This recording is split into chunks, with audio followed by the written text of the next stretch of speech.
میں اپنے بچے کی ہر خواہش پوری کرتا ہوں، آپ بڑی زیادتی کرتے ہیں ہر خواہش پوری کر کے۔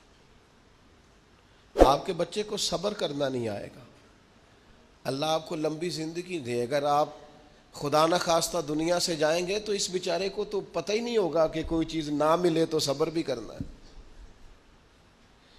آپ ظلم کر رہے ہیں یہ کہہ کے کہ میں ہر خواہش، تو کچھ خواہشیں پوری نہ کر تاکہ اسے جینا بھی آئے، اسے صبر کرنا بھی آئے، اسے ٹھہرنا بھی آئے۔ حضرت عمر رضی اللہ تعالی عنہ کا بیٹا زیادہ مال کما کے لایا تھا، تجارت پہ گیا تو فرمایا تیرے ساتھی تو تھوڑا کما کے لائے ہیں، تو کیسے زیادہ کما لایا؟ بس حضور فضل ہو گیا۔ فرمایا وہاں لوگوں کو پتہ چل گیا ہوگا تو عمر کا بیٹا ہے۔ کہا حضور ہاں یہ تو ہے۔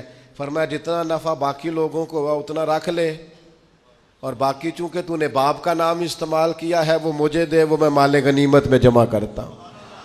وہ تو نے باپ کے نام سے کمایا ہے، لہذا یہ احتساب گھر سے جب تک او کائنات کی سب سے شانوں والی خاتون، سب سے عزتوں والی بیٹی، کائنات کی ہر بیٹی اس بیٹی کے قدموں پہ قربان کر دوں جس کا نام سیدہ فاطمہ الزہرا ہے رضی اللہ تعالیٰ۔ علی کے گھر کی ہے عزت، یہ علی سے سنتے ہیں، وہ نبی کے گھر کی ہے عزت، یہ نبی سے سنتے ہیں۔ وہ جس نے معزز کیا گھرانے کو، حسین پال کے جس نے دیا زمانے کو، حضرت فاطمہ، نبی کریم جناب فاطمہ رضی اللہ تعالی عنہا کے گھر تشریف لے گئے تو انہوں نے دیواروں پر پردے لٹکائے ہوئے تھے اور منقش پردے تھے، نقش و نگار بنے ہوئے تھے۔ سرکار نے قدم اندر رکھا، حضور باہر آ گئے، جناب فاطمہ رو پڑی، مولا کائنات کو کہا بھاگ کے جانا، ذرا پتہ تو کرنا۔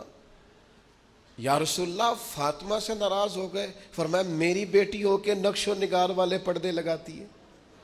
فرمایا میرا اور اس دنیا داری کا کیا جوڑ؟